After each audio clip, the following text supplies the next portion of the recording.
UPPL हान्जानि गिदिरथार सुबुं मेल मोनसे खुंनाय जायो आरो बेवहाय रोजा रोजा गुबुन गुबुन हारि धोरोमनि सुबुंफ्रा बेवहाय बाहागो लाफैदों।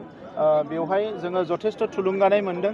बे रोजा रोजा सुबुंनि बाहागो लानायानो UPPL हान्जाया जे रायजोनि थाखाय मोजां मावगासिनो दङ बिनि फोरमानखौ दिन्थियो आरो बिनि थाखायनो जों थुलुंगाखांनाय मोनदों जे बिथांमोना जे जोंनि सायाव फोथायनाय जोंनि सायाव बिथांमोननि जि आस्था बेखौ लाखिदों आरो जोंनो जि अननाय होदों बिनि थाखायनो जोङो आरोबाव थुलुंगाखांनाय मोनदों जे जोंनि जि थांखि बड'लेण्ड ओनसोलाव अरायसम गोजोन गायसननाय अरायसम रैखाथिखौ बयनोबो होनो हानाय आरो हारि माहारिनि गेजेराव खौसेथि खालामनानै ओनसोलखौ गासैबो बिथिंनिफ्राय जौगाहोनाय बे हाबाफारियाव जों आरोबाव गोख्रोङै खामानिखौ मावलांबावनो हागोन आं बेखौ मिजिंथिदों आरो लोगोसे बे गासैबो रायजो राजाफोरखौ जों UPPL दोलोनिफ्राय रोजा रोजा साबायखर बावदों।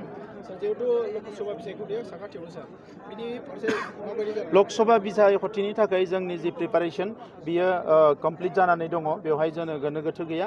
जोङो बावैसो जोंनि बिजाथिखौबो जोंनि कोर कमिटि मिटिं जानायनि उनाव फोसावगोन आरो जिखिनि क'क्राझार लकसभा बा दरं उदालगुरि लकसभा मोननैयावबो जोंनि जि केम्पेइन बेयो स्ट्रङै सोलिगासिनो दङ। बे हिसाबै एबार क'क्राझाराव जोंनि बिसायख'थियाव देरहानाया जोबोद गोरलै। बेवहाय जेबो गोब्राब थासारि गैया। दा नंखायनो आङो रायजो राजा बिथांमोनखौ खावलायगोन जे खेबसे भट होनानै मोनसे सोलायनायखौ लाबोनो हाबाय।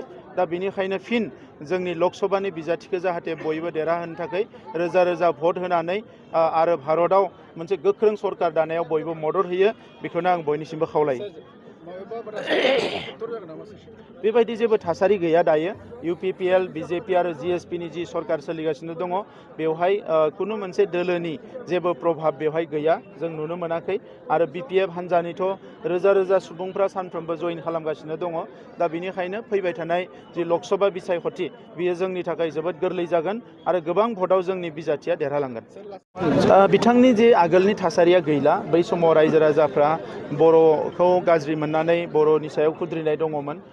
बिनिखायनो बिथांनो भट होदोंमोन। नाथाय दायो बेबायदि गैला आरो खेबनै MP जानानै बिथाङा खुनु मोनसे खामानि मावाखै। रायजो राजाया बिदिन्थि होनो हानाय बबेबा मोनसे लामा बबेबा मोनसे दालां बबेबा मोनसे स्कुल लुना होनाय बेबायदि जेबो बिदिन्थि गैया।